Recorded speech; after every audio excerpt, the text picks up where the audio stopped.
Welcome to the next installment in our series of 5 in 5, where the Woburn Public Library gives you 5 recommendations on a common theme in less than 5 minutes. This week's theme is bedtime books, beyond Goodnight Moon.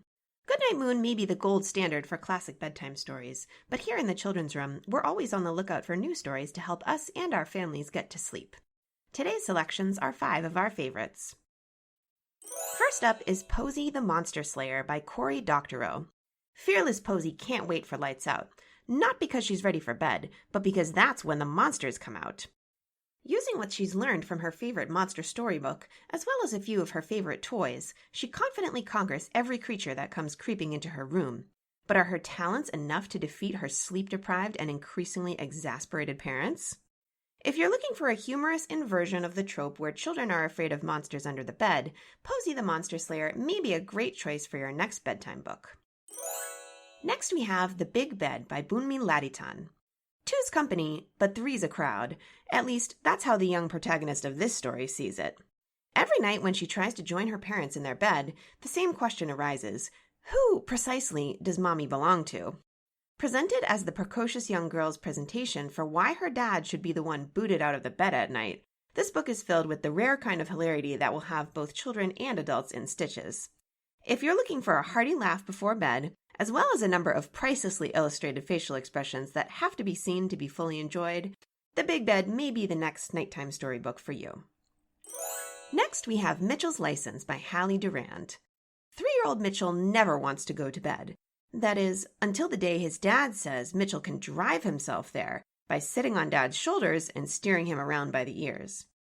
Mitchell and his endlessly good-natured car, aka his father, spend the next few nights racing through the house, steering around obstacles, taking more and more roundabout and fun ways to the bedroom.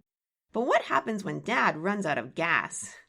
If you're looking for a playful story about parents who devise fun ways to get their sleep-reluctant kids to bed, as well as dynamic and expressive illustrations, Mitchell's License may be the bedtime book for you. Next we have Secret Agent Guy by Kira Bigwood.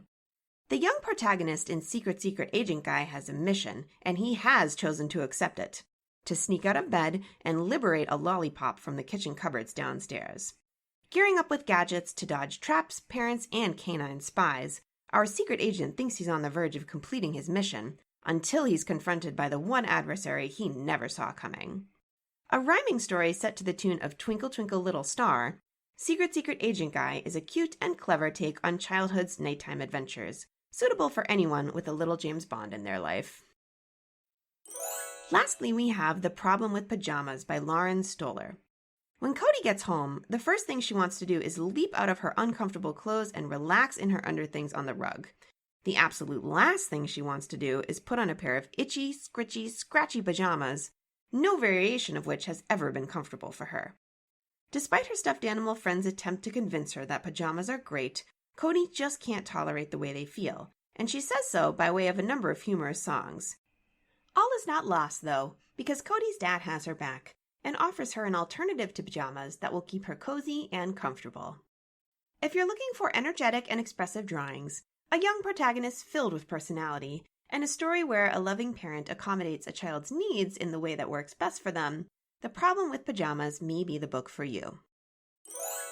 Let us know in the comments if you read or have read any of these books. We'd love to know what you thought. And if you enjoyed this video, you can subscribe to catch more like it.